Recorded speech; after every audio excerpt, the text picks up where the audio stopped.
The day Eleanor Sterling stepped off the train in Iron Creek, the station master bet a week's wages. She wouldn't last 3 days before the madness took her completely. She did not look like a woman who could survive the Washington Territory in the autumn of 1893. She looked like a porcelain doll that had been dropped in a mud puddle.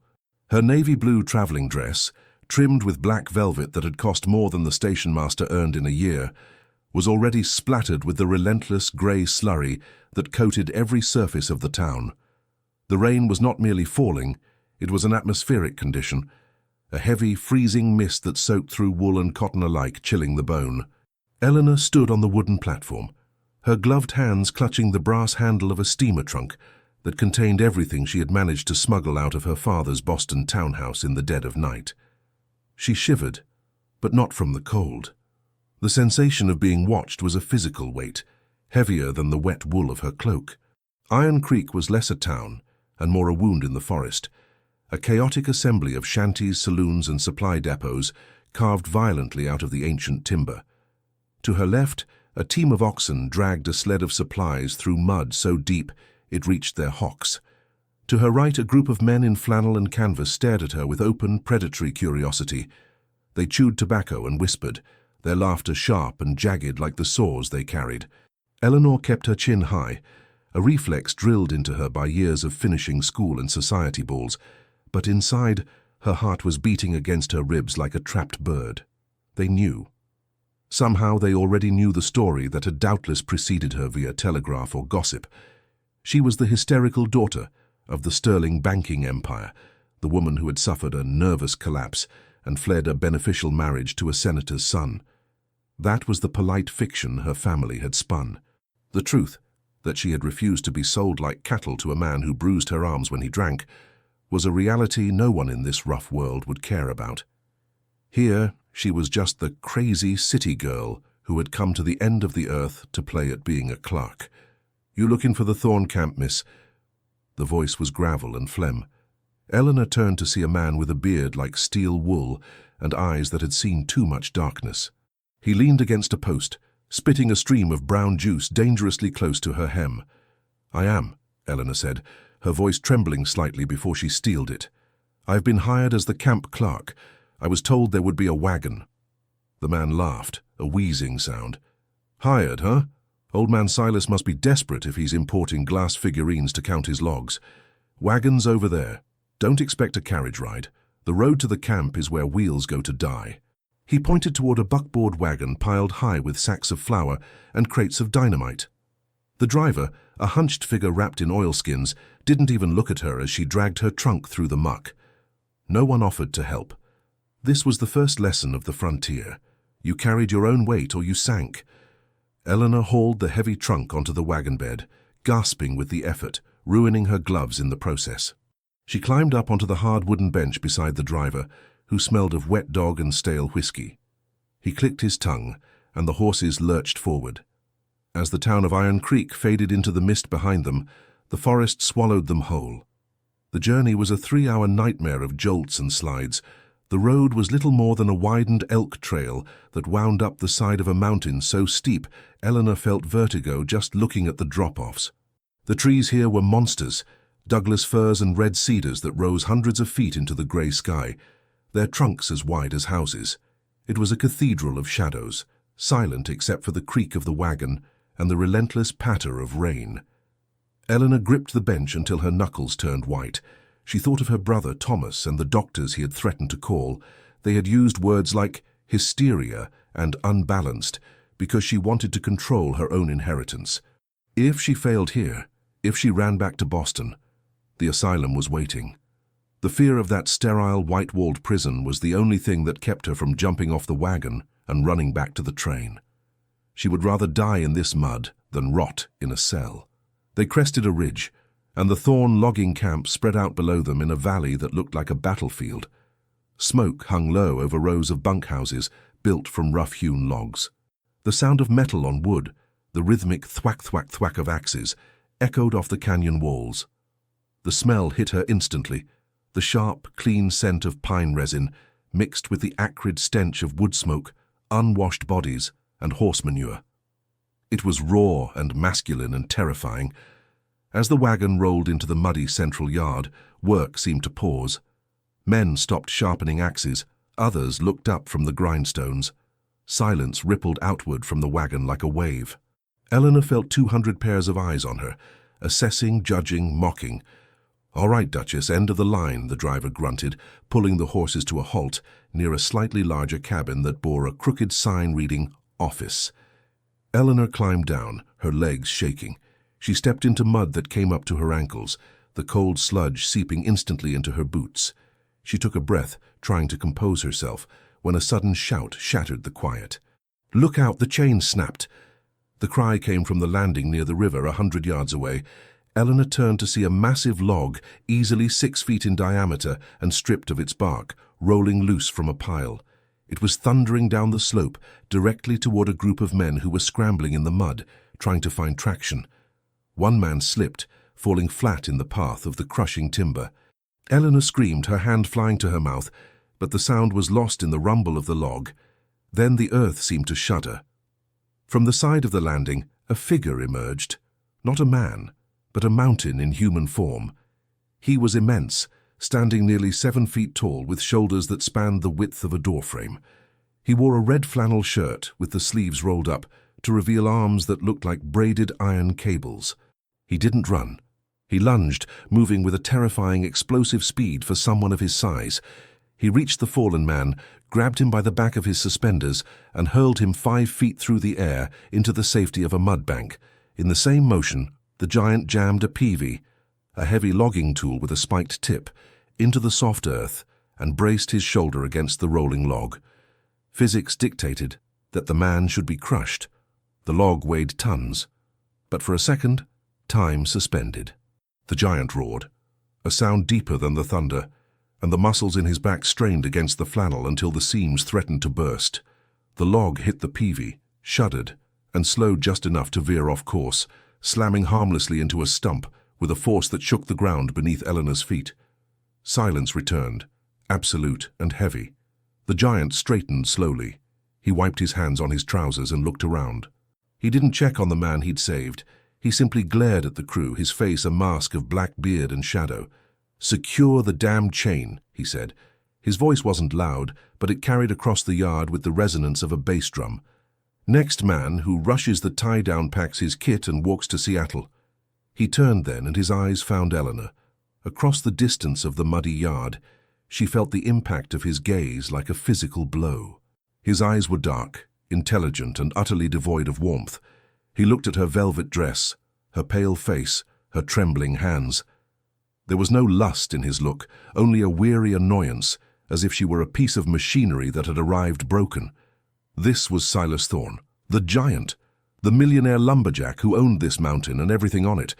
And looking at him, Eleanor realized with a sinking dread that the rumors were wrong. He wasn't a brute. He was a force of nature, and she was standing directly in his path. "You the clerk?" Silas asked, walking toward her. The ground seemed to vibrate with his steps. Up close he was even more overwhelming. He smelled of fresh sawdust and rain. Yes, I am Eleanor Sterling," she managed to say, forcing herself to meet his eyes. She had to crane her neck back to look at him. "You're late," Silas rumbled. He didn't offer a hand. He didn't welcome her. He gestured vaguely toward the cabin. "That's the office. Bunk is in the back. Work starts at dawn. If you can't read a tally sheet, don't unpack." He didn't wait for an answer. He turned his back on her and marched toward the river, barking orders at the men who were still staring. Eleanor stood alone in the rain, the cold seeping into her marrow. She looked at the shack that was to be her home. It was leaning slightly to the left. A rat scurried under the porch. 3 days, she whispered to herself, repeating the station master's bet. Tears pricked her eyes, hot and angry. She balled her ruined, gloved hands into fists. "I will not give them the satisfaction." She grabbed the handle of her trunk and began to drag it through the mud toward the shack. It was too heavy for her, and she slipped twice, coating her knees in filth. No one helped. They were all watching the city girl struggle. Eleanor grit her teeth, her jaw setting in a line of stubborn determination that would have surprised her father. She hauled the trunk up the stairs, shoved the door open, and dragged it inside. The door slammed shut behind her, cutting off the view of the grinning men. She was in a dark, damp room that smelled of mildew, but she was inside. She was here, and she wasn't leaving until she decided to. The first morning in the camp began not with sunlight, for the sun seemed to have abandoned this part of the world, but with the clanging of a triangle that sounded like a headache given form. It was 4 in the morning. The air inside the clerk's shack was so cold that Eleanor could see her breath in the gloom. She had slept in her clothes, wrapped in the single, scratchy wool blanket provided on the cot, listening to the scuttling of unseen creatures in the walls.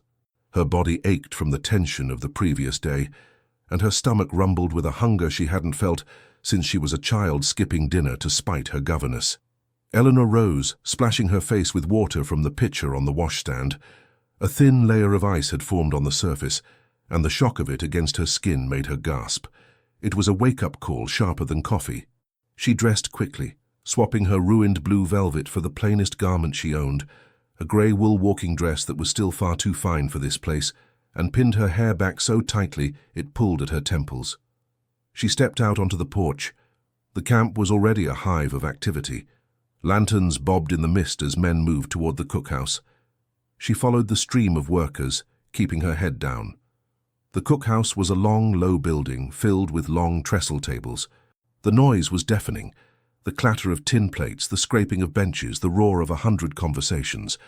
When Eleanor stepped through the door, the noise died down, rippling into silence just as it had in the yard. She felt the heat of their stares. She walked to the serving line where a man with a stained apron and a face like a bulldog, Cookie, slapped a ladle of grey, gelatinous oatmeal onto a tin plate. "City portion for the city girl," Cookie sneered, tossing a piece of burnt toast onto the slop. "Don't choke on the lumps, Duchess." "Thank you," Eleanor said, her voice cool and polite. She took the plate and walked to the nearest empty spot at the end of a table. The men on either side of her shifted away, leaving a foot of space as if her madness were contagious. She sat and forced herself to eat. The oatmeal was flavorless and gluey, but she swallowed every spoonful. She could feel them waiting for her to complain, to cry, to run. She ate with the precise mechanical etiquette of a Boston dinner party, wiping her mouth with her handkerchief when she finished. After breakfast, she retreated to the office. If the camp was rough, the office was a disaster. It was a single room heated by a potbelly stove that smoked more than it burned. But the true horror was the desk. It was buried under a mountain of paper, receipts, tally sheets, payroll ledgers, and supply orders, all jumbled together in a chaotic mess. Dust coated everything. It was clear that whoever had held this position before had either been incompetent or negligent. Eleanor felt a spark of something familiar and grounding. Chaos she could handle. Numbers did not judge. They did not lie or spread rumors. Numbers were logical. She took off her coat, rolled up her sleeves, and began to work. For the next 10 hours, she didn't stop. She sorted the receipts by date. She organized the payroll by crew. She scrubbed the ink stains from the desk. She found a ledger that hadn't been balanced in 3 months and began the tedious work of adding columns of figures that danced before her tired eyes. The men outside worked with their bodies, risking death with every tree they felled. She worked with her mind, fighting a different kind of entropy. By early afternoon, a pattern began to emerge from the chaos. Eleanor frowned, rechecking the figures. She pulled a stack of invoices from the supplies pile and compared them to the inventory logs she had found in a drawer. She did the math again on a scrap of paper. It didn't add up. The camp was paying for 500 pounds of premium-grade flour every week from a supplier in Seattle. But the inventory logs showed only 300 pounds being delivered. And the cost. She knew the price of flour in Seattle. Her father invested in commodities. The camp was paying double the market rate. It wasn't just flour. It was tools, kerosene, coffee. Someone was bleeding Silas Thorne dry, a slow drip of theft that amounted to thousands of dollars over the year. The door to the office banged open, letting in a gust of wet wind and the man himself. Silas Thorne ducked to enter, his frame filling the doorway. He was dripping wet, his oilskin coat slick with rain, his beard beaded with moisture. He looked exhausted, his eyes rimmed with red, but the intensity was still there. He stopped when he saw the clean desk, the neat stacks of paper, and Eleanor standing there with ink on her fingers. "I need the payroll for the river crew," he grumbled, moving toward the desk. "And don't tell me you can't find it. The last clerk said—" "The payroll is right here, Mr. Thorne," Eleanor said, handing him a neatly written sheet. "Organized alphabetically." Silas paused, his large hand hovering over the paper. He took it, looking at her crisp handwriting. He grunted, a sound that might have been approval or just surprise. "Fine." "Mr. Thorne," Eleanor said before she could lose her nerve, "I need to speak with you about the accounts." Silas looked up, his brow furrowing. "I don't have time for complaints, Miss Sterling. If the stove smokes, fix it. If the bed is hard, sleep on the floor." "The stove smokes because the flue is clogged, which I have requested be cleaned," Eleanor said, her voice sharpening. "But that is not the issue. You are being robbed." Silas went still. The air in the room seemed to drop 10 degrees. He turned fully toward her, looming over the desk. "What did you say?" "I said you are being robbed," Eleanor repeated, placing her hand on the ledger. She opened it to the page she had marked. "I have gone through the last 6 months of invoices from the Seattle Supply Company. You are paying for goods that are never delivered, and paying twice the market rate for the goods that are. Look here." She pointed to the columns. "Flour, kerosene, dynamite. The discrepancies are systematic. Whoever signs for these deliveries is either blind or receiving a kickback." Silas leaned down, his face inches from the ledger. He smelled of rain and tobacco. He traced the line of her finger with his own, his hand dwarfing hers. He read the numbers silently. His eyes narrowed. He was not a brute, she reminded herself. He was a businessman who had built this empire from nothing. He understood what he was seeing instantly. "Jensen," he growled. The name came out like a curse. Jensen was the foreman, the man who had driven her from the station, the man who had laughed at her. "He signs the manifests." "Then, Mr. Jensen has stolen approximately $4,000 from you since the spring thaw," Eleanor said calmly. Silas looked at her then, really looked at her. For the first time, the city girl label seemed to slip away from his eyes, replaced by a confused assessment. He saw the ink stain on her cheek, the determination in her posture, the sharp intelligence that refused to be cowed by his size or his anger. "You found this in one day?" he asked. "I am good with numbers, Mr. Thorne. Better than I am with mud." Silas straightened up. A muscle in his jaw jumped. "Stay here." He turned and stormed out of the office. Eleanor moved to the window, wiping the condensation from the glass.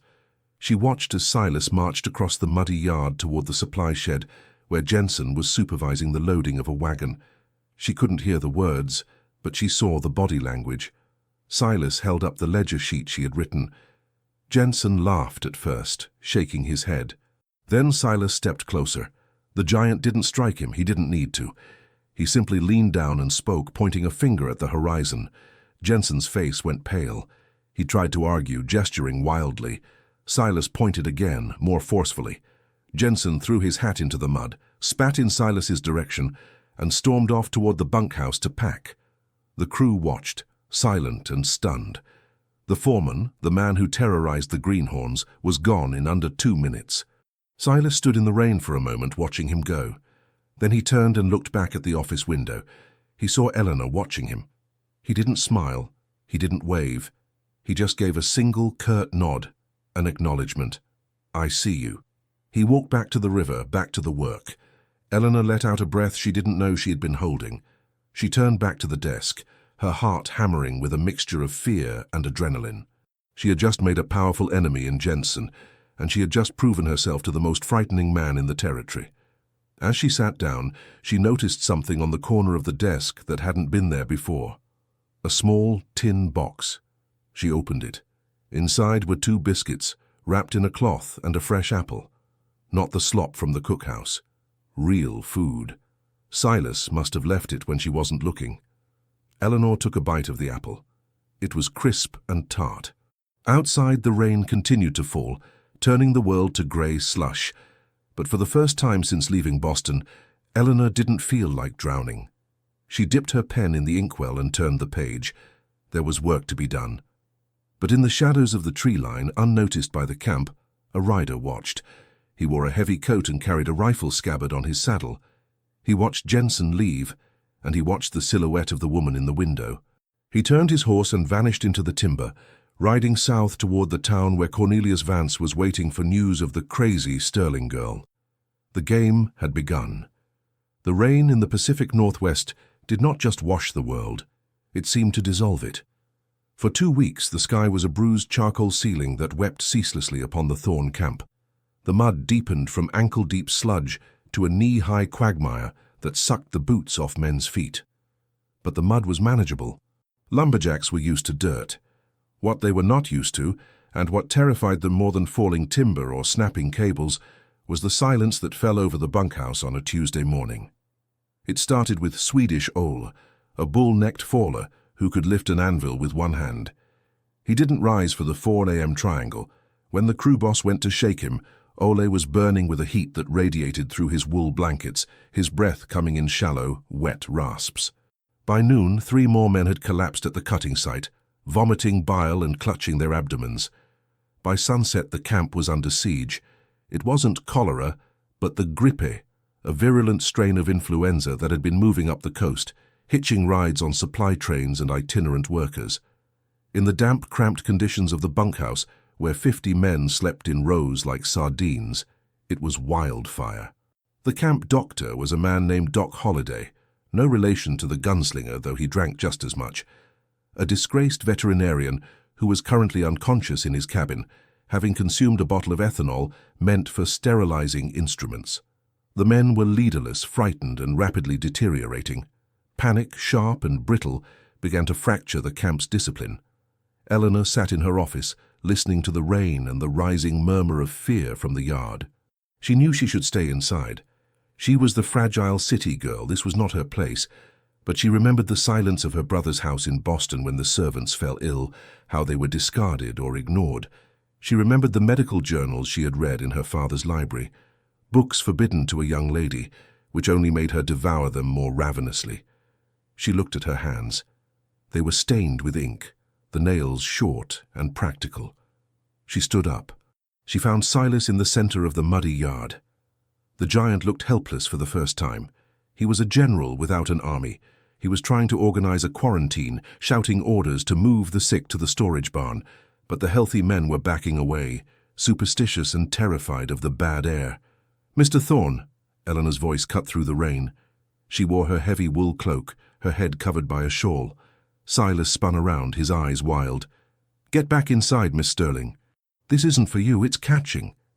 "It is influenza, likely compounded by the damp and poor sanitation," she said, her voice steady, though her knees shook. "And if you move them to the storage barn, they will freeze to death before the fever breaks. We need to turn the cookhouse into an infirmary. It has the largest stove." "The cookhouse?"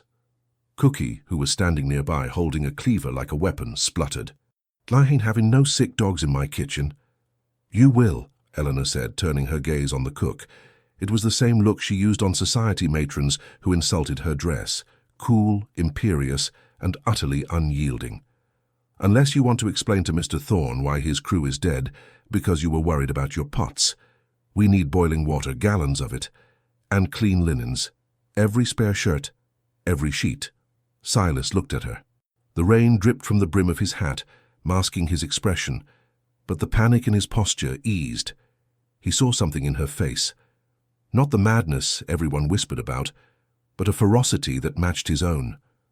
"Do as she says," Silas rumbled. The command was absolute. For the next 4 days, Eleanor Sterling did not sleep. The crazy woman from Boston became the anchor of the Thorn camp. She organized the chaos with the same ruthlessness she had applied to the ledgers. She transformed the dining hall into a ward. She bullied the healthy men into maintaining the fires, threatening them with pay deductions if the temperature dropped. She mixed poultices from mustard and flour to break the congestion in the men's chests. When the medicine ran low, she brewed willow bark tea for the pain and forced the delirious lumberjacks to drink it, spoon by agonizing spoon. The work was gruesome. It was sweat, vomit, and excrement. It was the smell of unwashed bodies and sickness, magnified by the heat of the stove. Eleanor's fine grey dress was ruined within the first hour, stained with blood and bile. She tied a flour sack around her waist as an apron and rolled her sleeves up past her elbows. Her hair, usually so severely pinned, escaped in damp tendrils that stuck to her forehead. Silas watched her. He was everywhere, lifting men who were too weak to walk, carrying them like children in his massive arms. He chopped wood until his hands blistered to keep the fires roaring. But his eyes always returned to her. He watched her wipe the brow of Swedish Ole, a man who had laughed at her arrival. He watched her hold the hand of a terrified 18-year-old whistle-punk who was crying for his mother in the grip of a fever dream. She sang to the boy, a soft, lilting lullaby in French that sounded like a prayer in the smoky room. On the third night, the crisis peaked. The fever broke in most of the men, but the youngest, the whistle-punk named Thomas, a name that made Eleanor's heart ache, began to convulse. Eleanor was on her knees beside his cot, holding him down, but she wasn't strong enough. "Silas!" she screamed. It was the first time she had used his Christian name. The giant was there in a heartbeat. He didn't ask questions. He placed his large hands on the boy's shoulders, pinning him gently but firmly to the mattress. Eleanor pried the boy's jaw open, forcing a rag between his teeth so he wouldn't bite his tongue. They worked in tandem, a seamless unit of force and precision. Minutes stretched like hours. Finally, the boy went limp, falling into a natural, exhausted sleep. Eleanor slumped back against the leg of the table, burying her face in her hands. She was trembling violently. The adrenaline was gone, leaving only a hollow exhaustion. She felt a presence beside her, a wall of heat. Silas sat down on the floor covered in sawdust and mud next to her. He was so big that even sitting he towered over her. He didn't speak. He reached into his pocket and pulled out a clean handkerchief. He handed it to her. Eleanor took it, wiping the grime from her face. When she looked at him, she saw a vulnerability in his dark eyes that took her breath away. "You saved him," Silas said. His voice was a low rumble, rough with fatigue. "We saved him," Eleanor whispered. "No," Silas shook his head slowly. "I just held him down. You brought him back. They said—" He paused, looking at his hands. "They said you were broken, that you came here because your mind was gone." Eleanor gave a tired, bitter laugh. "In my world, Mr. Thorne, a woman who refuses to do as she is told is considered insane. It is a convenient diagnosis for disobedience." Silas looked at her, his gaze intense and searching. "Then this world is the crazy one," he said softly, "because you are the sanest thing I have ever seen." He reached out, his hand hovering for a moment before he gently tucked a stray lock of hair behind her ear. His fingers were rough, calloused like sandpaper, but his touch was incredibly light. The contact sent a shock through Eleanor that had nothing to do with the cold. For a moment, amidst the snoring of sick men and the smell of wood smoke, the world narrowed down to just the two of them. "Get some sleep, Nora," he said, using a diminutive no one had used since she was a child. "I'll take the watch." He didn't move to leave.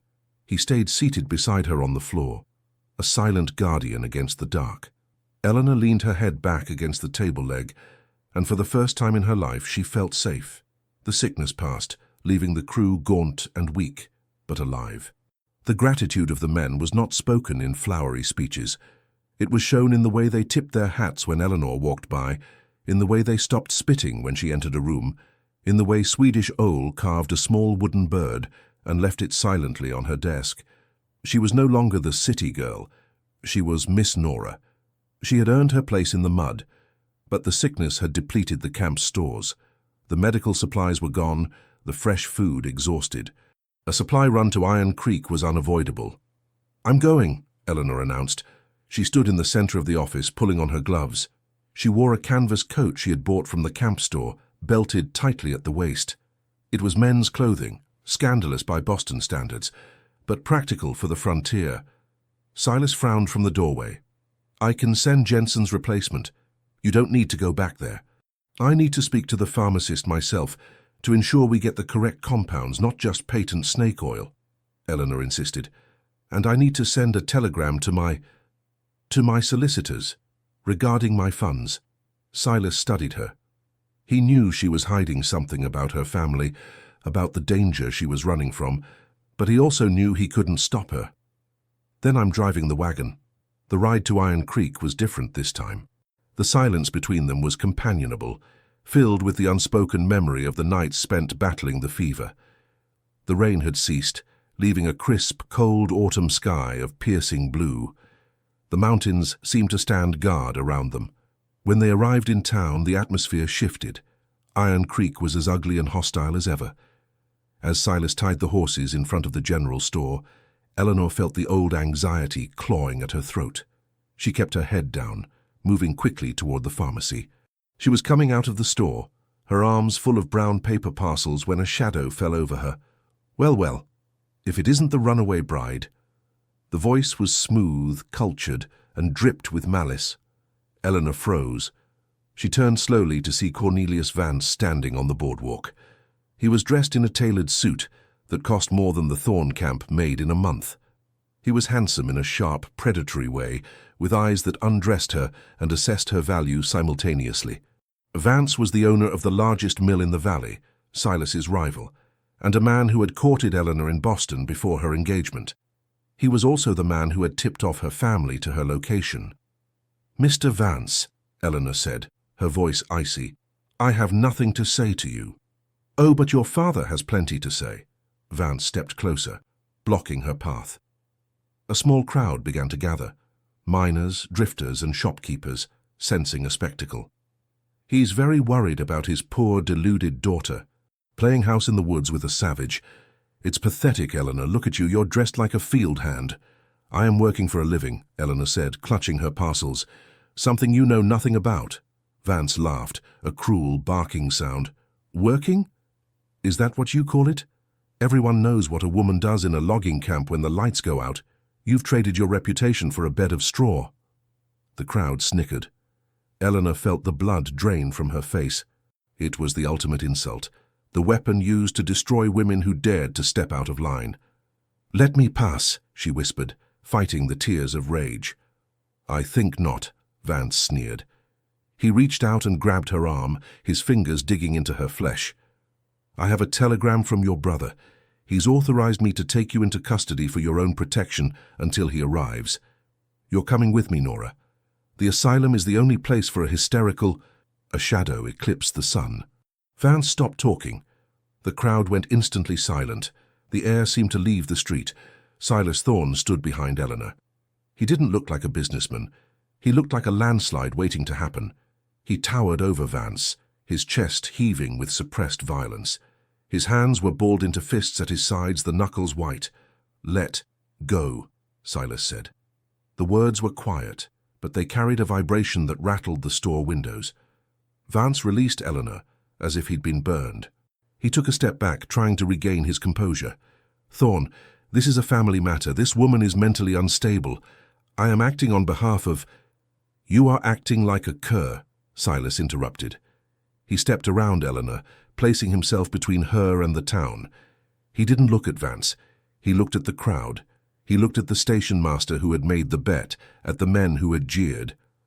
"Listen to me," Silas's voice rose, booming off the wooden facades of the buildings. It was the voice of a man who commanded rivers and moved mountains. "This woman is the clerk of the Thorn Logging Company. She saved the lives of 12 of my men when this town's own doctor was too drunk to stand. She has more courage in her little finger than this entire street has in its collective spine." He turned his gaze back to Vance, his eyes burning with a cold, terrifying intelligence. "And as for you, Cornelius, you think you can bully her because she is alone? She is not alone. She is under my protection. If you touch her, if you speak to her, if you so much as look at her shadow with disrespect, I will not beat you. I will not duel you." Silas took a step closer, leaning down so his face was inches from Vance's. "I will buy you. I know about the loans you took from the Seattle banks to expand your mill. I know you are leveraged to the hilt. I have enough gold in the bank to buy your debt tomorrow and foreclose on your operation by sunset. I will take your mill, your land, and the very suit off your back, and I will burn it all for kindling. Do you understand me?" Vance stared up at the giant, his mouth opening and closing like a fish. The threat was so specific, so financially astute, that it shattered his perception of the savage lumberjack. He realized with dawning horror that he was outmatched not just in muscle, but in money and mind. I understand, Vance stammered. Good. Silas straightened up. Now get out of my sight. Vance scrambled away, disappearing into the crowd which parted for him like the Red Sea. Silas turned to Eleanor. The rage vanished from his face, replaced by a deep, concerned gentleness. He didn't care that the town was watching. He took the parcels from her shaking hands. "Are you all right?" he asked softly. Eleanor looked at him. She saw the man who had nursed the sick with her, the man who had just defended her honor not with fists, but with the power of his legacy.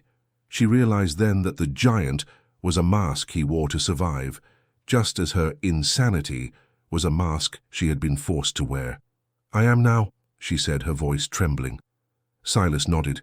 He offered her his arm, a gesture of old-world chivalry that looked incongruous in the muddy street, yet fit him perfectly.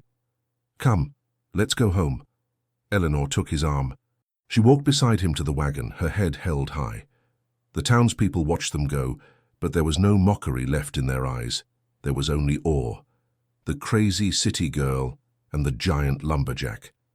They were a mismatch that defied logic. Yet, as the wagon rolled out of town, Eleanor felt a strange, thrilling certainty. She wasn't running anymore. She was riding toward something.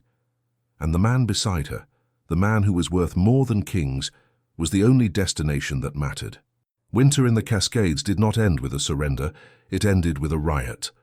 The snow, which had buried the camp in white silence for months, began to groan under the assault of the Chinook, a warm, wet wind that swept up from the coast, turning the frozen world into a dripping, shifting unpredictability. The river, usually a dark vein of ice, woke up. It roared, swollen with meltwater, tearing at the banks and threatening to consume the millions of board feet of timber stacked along its edge. Inside the main cabin, however, the atmosphere was one of quiet, intense collaboration. It was well past midnight. The only light came from a trio of kerosene lamps that cast long, dancing shadows against the log walls. The potbelly stove glowed cherry red, battling the damp chill of the thaw.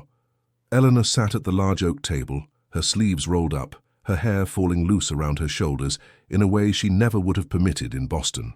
Spread out before her was a massive topographic map of the river valley, weighed down at the corners by a coffee pot, an inkwell, and a surveyor's compass. Beside her stood Silas. He was not wearing his usual flannel work clothes, but a clean white shirt, open at the collar, his suspenders straining against his broad chest as he leaned over the map. They were plotting the big drive. It was the most dangerous financial gamble of Silas Thorne's life.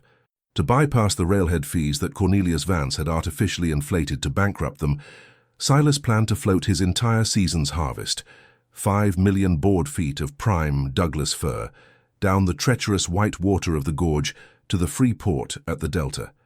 If they succeeded, Silas would quadruple his fortune and break Vance's stranglehold on the region. If they failed, the logs would jam in the narrows or shatter against the rocks, and the Thorne Logging Company would cease to exist. "The current here," Silas rumbled, tracing a bend in the river with a finger that was scarred from 1,000 cuts, "is too fast. If the boom hits this curve at full speed, the chains will snap like thread." Eleanor looked at his finger, then at the calculations she had made in the margin of the map. "Not if we stagger the release," she said, her voice low and thoughtful. "I've calculated the hydrodynamics based on the flow rate we measured yesterday. If you release the smaller cedar logs first, they'll create a buffer, a floating cushion. The heavy firs can follow 20 minutes later. The drag will reduce the velocity by 15%. Silas turned his head to look at her. His face was inches from hers. In the lamplight, the harsh angles of his features were softened. He looked at her not as an employee or a woman to be protected, but as an intellectual equal, a partner. "Where did you learn hydrodynamics, Nora?" he asked softly. Eleanor smiled, a small sad expression. "My father wanted a son. When I was young, before I was old enough to be paraded at balls, he let me sit in on his meetings with the naval architects for his shipping fleet. I listened. I read the books they left behind. I learned how to calculate displacement and drag because I thought if I was smart enough, he might love me as much as he would have loved a boy." The confession hung in the warm air between them. It was the first time she had spoken so plainly of the wound that drove her. Silas straightened up, his eyes dark with an emotion Eleanor couldn't quite name. He walked to a heavy iron safe in the corner of the room, spun the dial, and pulled out a rolled parchment. He returned to the table and unrolled it over the map. It wasn't a business document. It was a blueprint, an architectural drawing of a house. But not just a house, a mansion. It was a sprawling, elegant structure, designed to sit on a cliff overlooking the Sound, with wraparound porches, a library with a domed ceiling, and gardens terraced into the stone. It was magnificent. "I grew up in a shack with a dirt floor," Silas said, his voice rough. "My father was a drunk who died under a falling tree. My mother washed clothes for the miners until her hands bled. I swore I would build something that couldn't be blown over, something permanent." He looked at the drawing, then at Eleanor. "Everyone thinks I hoard my money because I'm a miser. I'm not. I'm building this. I drew the plans myself." Eleanor ran her hand over the delicate lines of the drawing. The artistry was undeniable. The giant had the soul of an architect. "It's beautiful, Silas. It looks like a sanctuary." "It's empty," Silas said. He looked at her, his gaze piercing. "It's just wood and stone. A house is not a home until there is life inside it. Until you came here, Nora, I didn't think I had enough life in me to fill a single room." The air in the cabin shifted. The tension that had been building between them for weeks, in the glances across the dining hall, in the brush of hands over a ledger, suddenly tightened into something palpable. Eleanor's breath hitched. She looked up at him, her heart hammering against her ribs. He was so large, so imposing, yet he stood before her completely exposed, offering her the truth of his loneliness. "Silas," she whispered. He reached out, his hand trembling slightly, and covered her hand on the table. His palm was warm, rough, and electric. "Nora, I—" Boom! A sound like a cannon shot shattered the moment. The cabin shook, the coffee pot rattled against the table. Silas was moving before the sound had even faded. The vulnerability vanished, replaced instantly by the man of action. "The ice dam!" he roared, grabbing his heavy oilskin coat from the hook. "The upper creek has blown. The surge is coming." He threw the door open. The roar of the river was no longer a background noise, it was a deafening thunder. The Chinook had done its work too well. The meltwater had broken the natural ice dam upstream, and a wall of water was hurtling toward the camp. "Stay here," Silas shouted over the wind. "If the boom chain breaks, we lose everything." "No!" Eleanor grabbed her own coat, the adrenaline spiking through her veins. "You need someone to coordinate the dynamite crews on the bank.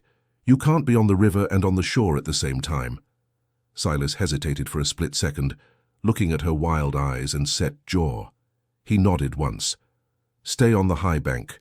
Do not go near the waterline, promise me." "Go," she screamed. He vanished into the dark, wet chaos of the night. Eleanor grabbed the lantern and ran after him, into the teeth of the storm that would decide their fate. The world was water. It fell from the sky in sheets. It rose from the river in churning black swells, and it ran down the hillsides in muddy torrents. The noise was absolute, a cacophony of crashing timber, shouting men, and the relentless grinding roar of the flood. Eleanor stood on the ridge overlooking the river bend, the lantern in her hand swinging wildly in the gale.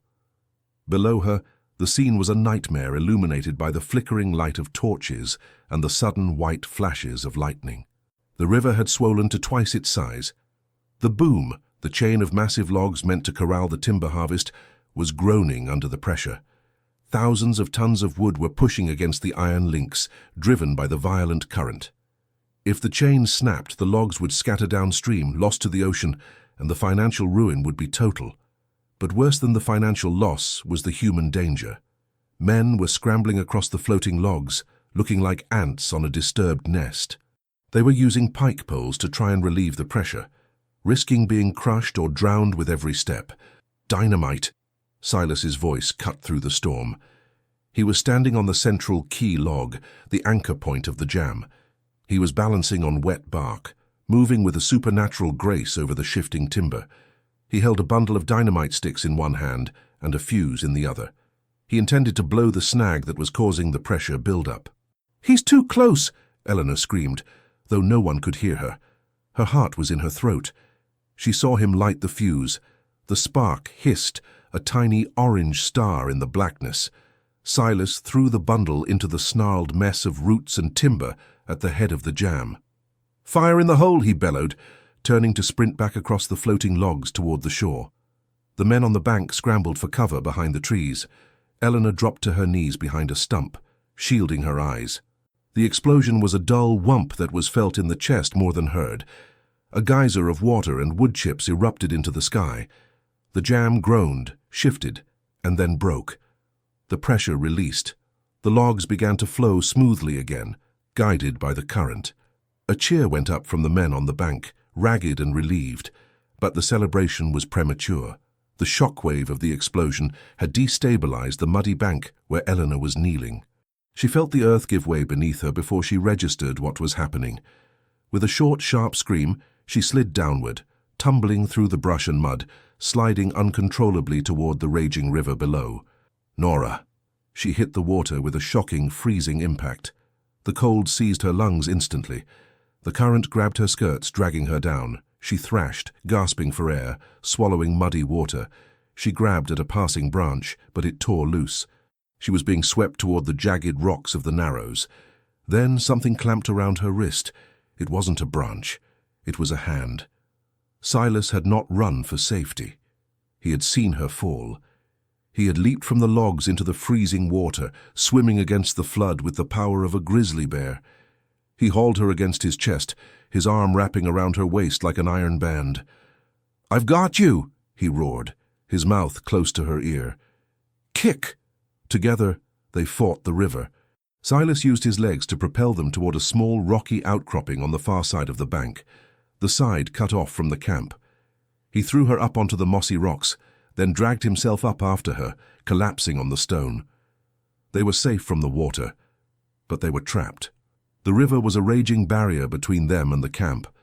The storm was intensifying, the temperature dropping rapidly as the wind shifted from the warm Chinook back to a freezing northern gale. They were soaked to the bone, shivering violently. We can't stay here," Silas gasped, coughing up water. "Hypothermia. There's a line shack, up the ridge, an old trapper's cabin." He pulled her to her feet. Eleanor's legs were like jelly, but Silas supported her. They stumbled up the steep wooded slope, fighting the wind that tried to push them back.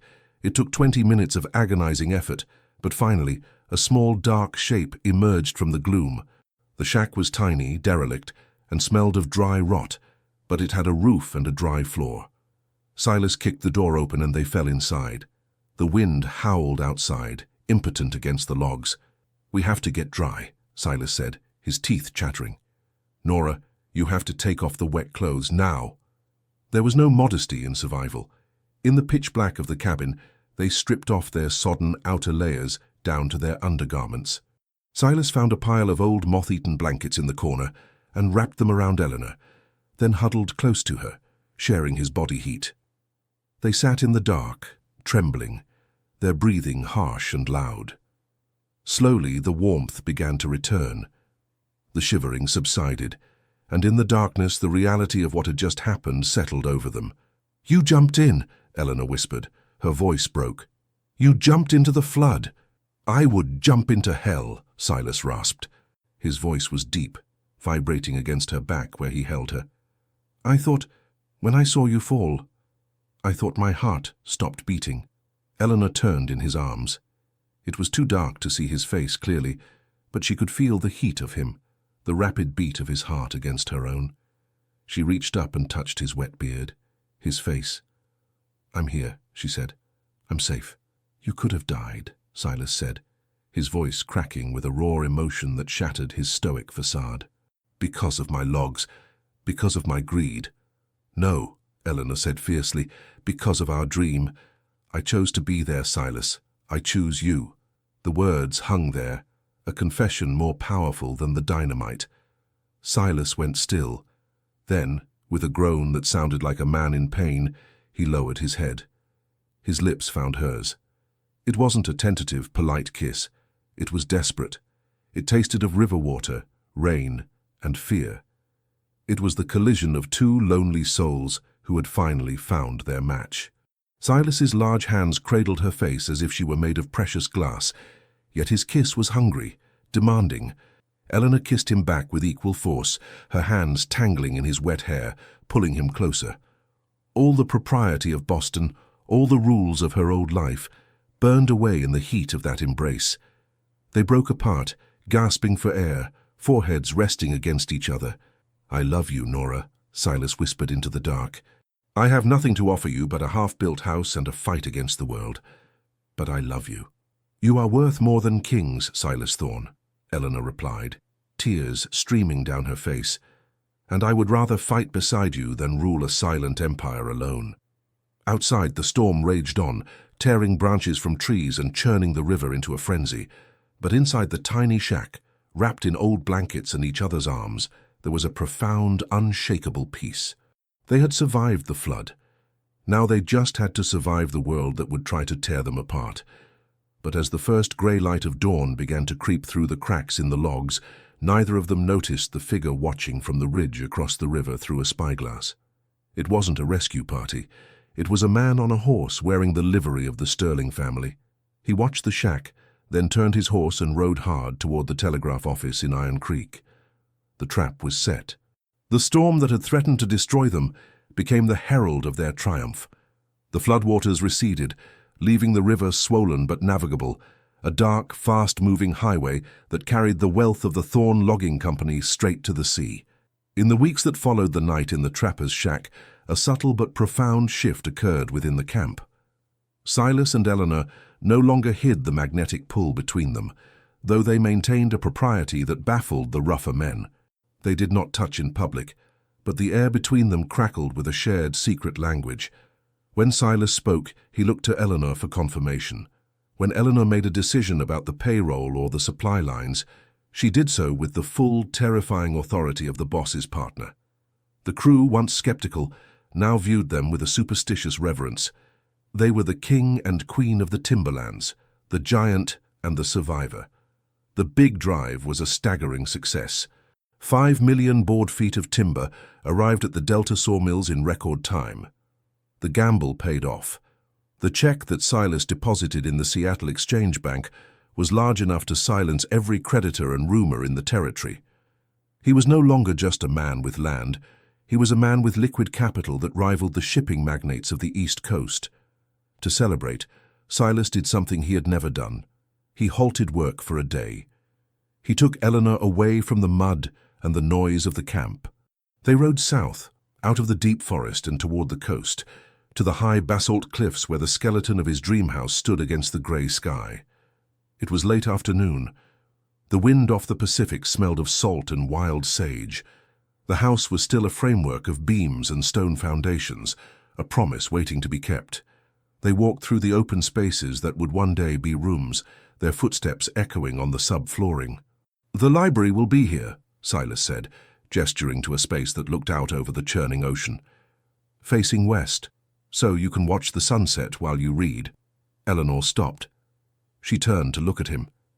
He had shaved his beard closer, revealing the strong, square line of his jaw. He looked younger, lighter, as if the weight of the world had finally been shared.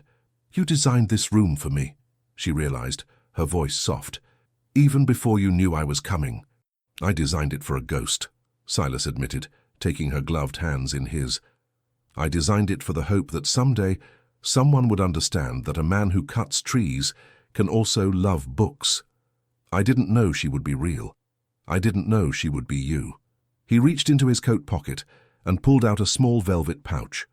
From it, he produced a ring. It wasn't a diamond from a city jeweler. It was a band of gold, heavy and pure, set with a deep green emerald, the color of the forest shadows. "My mother hid this in the hem of her skirt when she came from the old country," Silas said. "It's the only thing of value she ever owned. She told me to give it to a woman who could stand in the storm without breaking." He knelt. The giant of the mountains who could fell a tree with a single swing lowered himself onto one knee in the sawdust of the unfinished floor. "Eleanor Sterling," he said, his voice shaking slightly, "you are the storm and the shelter. Marry me. Let me build this house for you. Let me spend the rest of my life trying to be worthy of you." Eleanor looked down at him. Tears blurred her vision, transforming the grey ocean into a shimmering mist. She thought of Boston, of the suffocating parlours and the cruel whispers. She thought of the madness she was accused of, and she knew with a clarity that rang like a bell that this was the only sanity she had ever known. "Yes," she whispered. Then, louder, "Yes, Silas. I will marry you." He stood and slid the ring onto her finger. It fit perfectly. He pulled her into his arms, kissing her with a tenderness that promised a lifetime of protection. For a moment, standing in the skeleton of their future home, they were untouchable. They were infinite. But they were not alone. Miles away, in the plush, cigar-smoke-filled office of Cornelius Vance, a plan was being finalized. Vance sat behind his desk, pouring brandy for a tall, thin man with pale eyes and a mouth like a scalpel. This was Thomas Sterling, Eleanor's brother. "The rumors are true, then?" Thomas asked, sipping his drink with distaste. "She is cohabiting with this lumberjack?" "Worse," Vance sneered. "He plans to marry her. He's building a palace for her on the cliffs. If they marry, Thomas, you lose control of her trust fund forever, and I lose the timber rights to the Thorn Valley." Thomas set his glass down. He opened a leather briefcase and pulled out a document stamped with the seal of the Commonwealth of Massachusetts and co-signed by a judge in Washington Territory. Beside it, he placed a document signed by a renowned alienist psychiatrist who had never met Eleanor but had been paid a handsome consulting fee. "She is not competent to marry," Thomas said coldly. "She is a hysteric, a woman prone to delusions and moral depravity. We have the medical history to prove it. The law is clear, Vance. An insane woman cannot enter into a contract. She cannot inherit. She must be cared for." "And the giant?" Vance asked. "He won't give her up easily. He broke my foreman's jaw last year for kicking a dog." Thomas smiled, a thin, bloodless expression. "Let him try to stop us. If he interferes with a court order, he is a criminal. If he uses violence, he proves he is as dangerous as she is crazy. Either way, we win. We move tomorrow." The betrayal did not come in the dead of night. It came on a Tuesday morning, under the bright, mocking sunshine of an Indian summer. The camp was in high spirits. The men were preparing for the mid-season feast, a tradition Silas had reinstated. Smoke rose from the cookhouse where Cookie was roasting an entire pig. Eleanor was in the office, finalizing the blueprints for the new bunkhouses they planned to build, structures with real insulation and windows, a radical improvement for the crew. She hummed softly as she worked, twisting the emerald ring on her finger. The sound of horses signaled the end. It wasn't a wagon, it was a carriage, a black enclosed brougham that looked like a hearse, flanked by 4 mounted deputies and a man in a dark suit riding a chestnut mare. The procession moved through the muddy yard with a slow, terrifying authority. The work in the yard stopped. The silence that fell was heavy with dread. Silas emerged from the mill, wiping grease from his hands. He saw the carriage and his posture changed instantly. He didn't just stand, he rooted himself to the earth, a human barricade. The carriage stopped in front of the office. The door opened, and Thomas Sterling stepped out. He picked his way fastidiously through the mud, his nose wrinkling at the smell of the camp. He was followed by a man with a white beard and wire-rimmed spectacles, carrying a medical bag. Dr. Aris, the alienist. "Eleanor!" Thomas called out, his voice sharp and commanding. "Come out, now!" Eleanor stepped onto the porch. She went pale when she saw her brother, her hand flying to her throat. She saw the deputies, their hands resting on the revolvers at their hips. She saw Cornelius Vance watching from the back of the group, a smirk playing on his lips. "Thomas," she said, her voice trembling but audible, "what are you doing here?" "I have come to take you home, Nora," Thomas said, as if speaking to a petulant child. "We have been so worried. Your illness, it has clearly progressed. Living in squalor, consorting with laborers. It is a cry for help." "I am not ill," Eleanor said, descending the stairs to stand beside Silas. She felt the heat radiating from the giant, felt the muscles in his arm coiling like springs. "I am employed, I am happy, and I am engaged to be married." "You are delusional," the doctor interjected smoothly. "This is classic displacement. The hysteria has manifested as a fixation on a savior figure. You are not well, Miss Sterling." "She is fine," Silas growled. The sound was so deep it vibrated in the chests of the men standing nearby. "Get off my land, all of you." "Mr. Thorne," Thomas said, pulling a folded paper from his coat. "This is a writ of committal, signed by a judge. Eleanor has been declared mentally incompetent. I am her legal guardian. If you refuse to release her, you are kidnapping a vulnerable woman. That is a federal crime. I have the sheriff here to enforce the law." The sheriff, a man Silas knew to be on Vance's payroll, stepped forward, his hand on his gun. "Don't make this ugly, Silas. Just hand her over." Silas looked at the paper, then at the deputies. He laughed, a dark, terrifying sound. He took a step forward. "You think a piece of paper matters? You think these guns matter?" He reached out and grabbed the barrel of the nearest deputy's rifle as the man tried to level it. With a sharp twist, Silas wrenched the weapon from the man's grasp and snapped the wooden stock over his knee as if it were a dry twig. "No one touches her," Silas roared. The camp crew, seeing their boss move, grabbed their axes and peavies. 50 rough, angry men stepped forward, forming a wall of steel and flannel behind Silas. It was a standoff, a massacre waiting to happen. "Silas, no!" Eleanor grabbed his arm. "I will kill them," Silas said, his eyes fixed on Thomas. "I will kill them all before I let them take you to that place."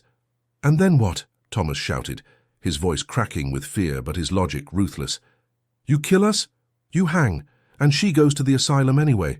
Or worse, she rots in a prison cell as an accomplice. Is that your love, Thorne? Destroying her life to satisfy your pride?" The words hit Silas like a physical blow. He froze. He looked down at Eleanor. He saw the terror in her eyes. Not for herself, but for him. She knew just as he did that he could win this fight, but he would lose the war. If he shed blood, he became the monster they claimed he was. He would die, and she would be left alone in their clutches. Eleanor stepped in front of him. She placed her hands on his chest, feeling the thunder of his heart. "Silas," she said, her voice calm and heartbreakingly steady. "Stop. I can stop them," he pleaded, his voice breaking. "I can keep you safe." "Not this way," she said. She looked deep into his eyes, communicating a desperate, silent message. "Live. Fight them with your mind, not your fists. Be the man who is worth more than kings." She turned to her brother. "If I come with you voluntarily, if I submit to your examination, you will leave this camp? You will leave Mr. Thorne and his business alone?" Thomas smiled. "You have my word. We only want your well-being, Nora." "Liar," Silas hissed. "I will go," Eleanor said. She pulled the emerald ring from her finger. Her hand shook, but she pressed the ring into Silas's palm. "Keep this for me. Keep it safe." "Nora, don't," Silas whispered, tears streaming into his beard. For the first time, the giant looked small. "Don't leave me." "I'm not leaving you," she said, her voice fierce. "I am saving us. Come for me, Silas. Use the gold. Use the legacy. Come for me." She turned and walked toward the carriage. She did not look back. She climbed into the dark interior, the smell of stale velvet suffocating her.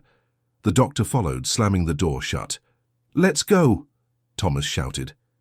The carriage lurched forward. Silas stood in the mud, clutching the ring so tightly the emerald cut into his skin. He watched the black vehicle rattle out of the yard, flanked by the deputies. He watched until it disappeared over the ridge, taking the light of his world with it. The crew stood silent, waiting for the explosion. But Silas did not roar. He did not smash things. He fell to his knees in the mud. He bowed his head, his shoulders shaking with silent, racking sobs. It was a sound more terrible than any rage, the sound of a strong man's heart breaking. But as the sun began to set, casting long blood-red shadows across the camp, Silas Thorne stopped crying.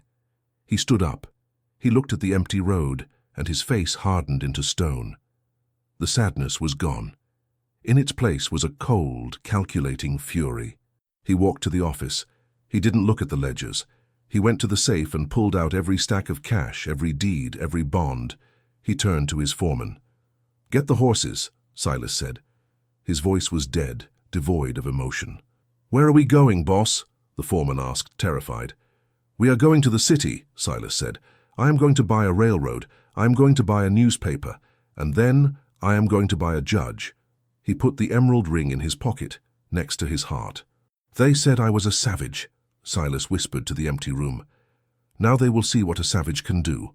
The interior of St. Jude's Sanitarium for the mentally afflicted was a study in aggressive whiteness.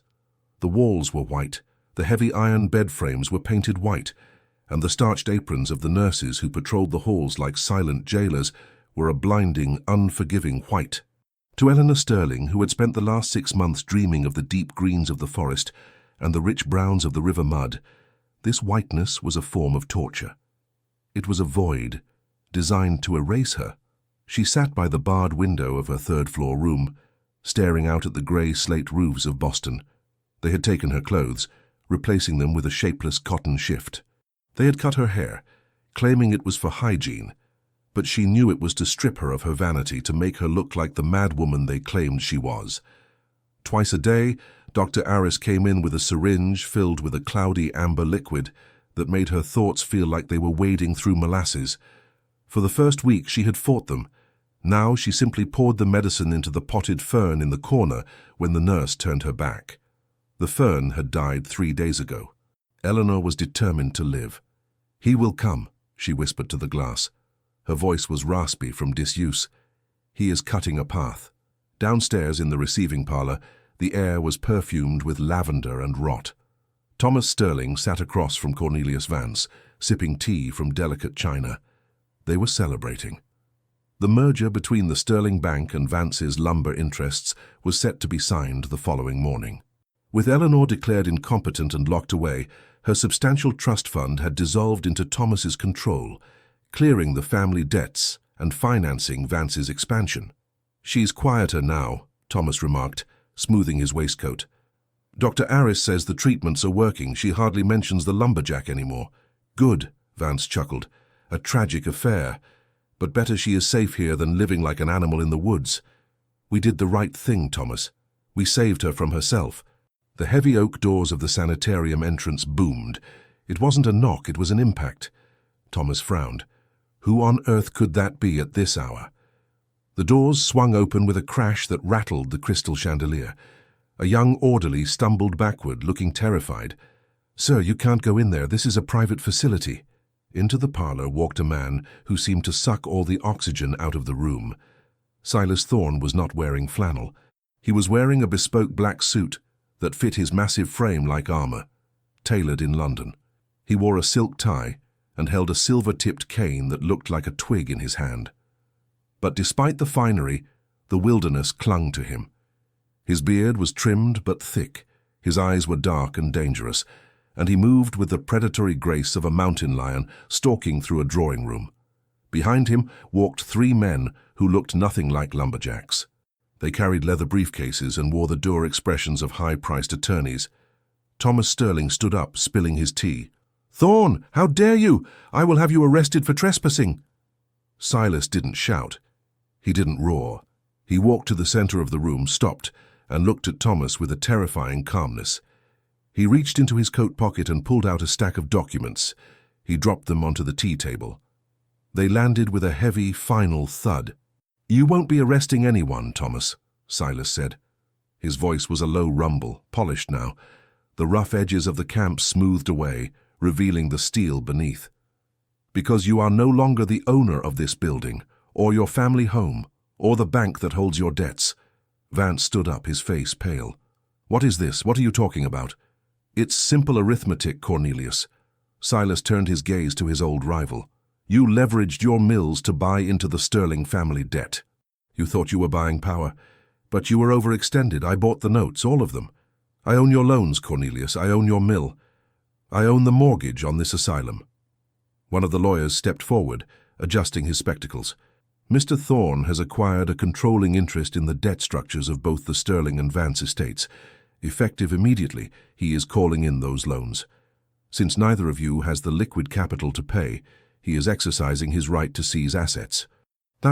"You can't," Thomas stammered. "That's millions of dollars.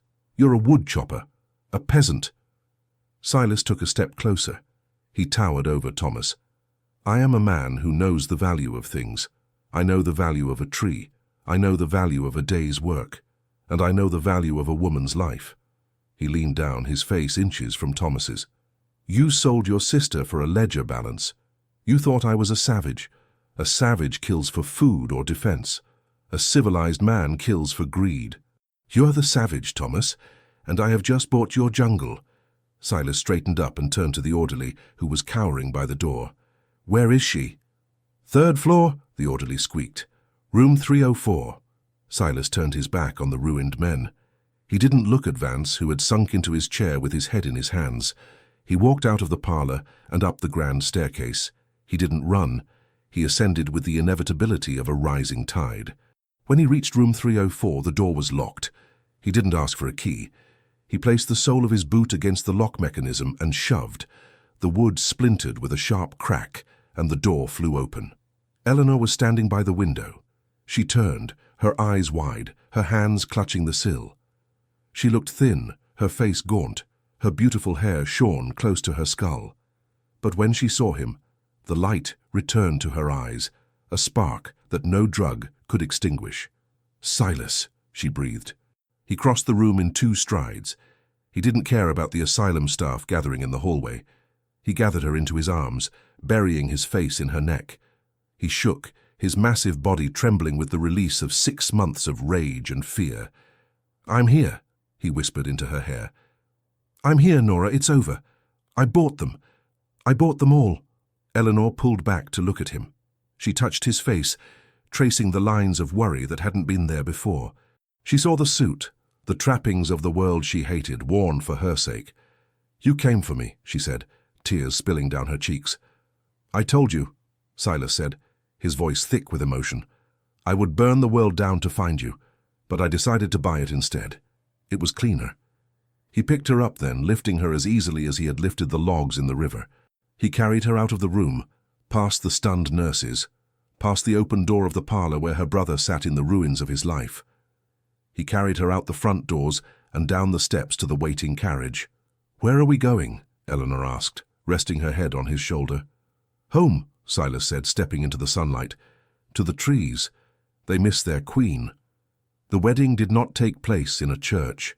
It took place in a cathedral of red cedar, in a grove where the trees were older than the concept of Boston itself. The air smelled of pine needles and the ocean. There were no pews, only rows of rough-hewn benches filled with lumberjacks in their Sunday best, their beards combed, their hats held respectfully in their hands. Eleanor wore a dress of cream-colored lace, not bought from a Paris couturier, but sewn by the women of the new settlement that had sprung up around the mill. Her hair was still short, a pixie cut that framed her face and highlighted her eyes, but she wore a crown of wildflowers woven by Cookie, who wept openly throughout the ceremony. Silas stood at the altar, a massive stump polished to a shine, wearing his flannel and suspenders, but with the emerald ring on his finger. When he took Eleanor's hand, the contrast between his giant, scarred paw and her delicate fingers was stark, yet they fit together like a lock and key. "I, Silas," he rumbled, his voice echoing through the woods, "take you, Eleanor, to be my partner. In the mud, in the snow, and in the sun, I promise to listen to you. I promise to stand beside you, and I promise that no wall will ever hold you again." "I, Eleanor," she replied, her voice clear and strong, "take you, Silas, to be my home. I promise to build with you. I promise to fight with you, and I promise that your silence will always be heard." When they kissed, a cheer went up that scared the crows from the treetops 3 miles away. It was a sound of pure, unadulterated joy. The years that followed were not a fairy tale. They were a work of labor and love. The giant's house on the cliff was finished, but it never became a lonely museum. It was a bustling headquarters for the Thorne Sterling Timber Company, a business that revolutionized the industry. Eleanor, with her sharp mind and compassionate heart, instituted changes that the rest of the world called radical, and the crew called sanity. They built schools for the workers' children. They established a hospital, staffed by a real doctor, not a drunk. They practiced selective logging, replanting 2 trees for everyone they cut, a policy that earned them the scorn of their competitors and the eternal gratitude of the land. The town of Iron Creek withered and died, replaced by the new settlement of Sterling, a community built on respect rather than exploitation. Silas and Eleanor grew old on the cliff edge. The years turned Silas's beard from black to iron grey, then to snow white. He moved slower, his knees aching from the cold rivers of his youth, but his strength never truly left him. He was still the giant, but a gentle one who spent his evenings reading poetry to his grandchildren in the great library facing the sea.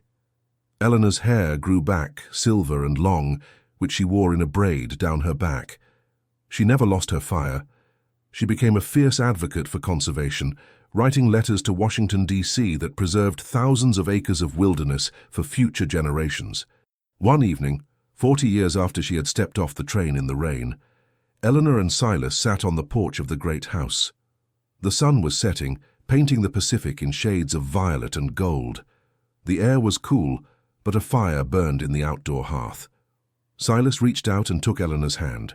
His skin was like parchment over stone now, but his grip was warm. "They said we were crazy," Silas mused, looking out at the tree line. "The giant and the city girl. They said it wouldn't last 3 days." Eleanor smiled, squeezing his hand. "They measured time in hours, Silas. We measured it in seasons." "Do you regret it?" he asked, a question he asked every year on their anniversary. "The balls? The operas? The clean streets?" Eleanor looked at him. She looked at the lines in his face, every one a map of the life they had built. She looked at the town below where lights were twinkling on, homes filled with families who were fed and safe because of their work. "I regret nothing," she said softly. "I was a ghost in that city, Silas. You made me real. You gave me a life that had blood and dirt and love in it. I would rather be crazy with you in the woods than sane and alone in a palace." Silas nodded, satisfied. He leaned back in his chair, closing his eyes. "Worth more than kings," he whispered, repeating the phrase the newspapers had used to describe him when he bought the debt. "No," Eleanor corrected him, leaning her head on his shoulder as the first stars appeared. "We were never kings, my love. Kings rule subjects. We raised a family. We were gardeners in a forest of giants." The wind sighed through the Douglas firs, a sound like 1,000 hushed voices. It was the song of the land, ancient and enduring. And as the night settled over the house on the cliff, the giant and the city girl sat together in the darkness, two small, bright flames that had burned brighter than the world thought possible, leaving a light that would guide travelers home long after they were gone.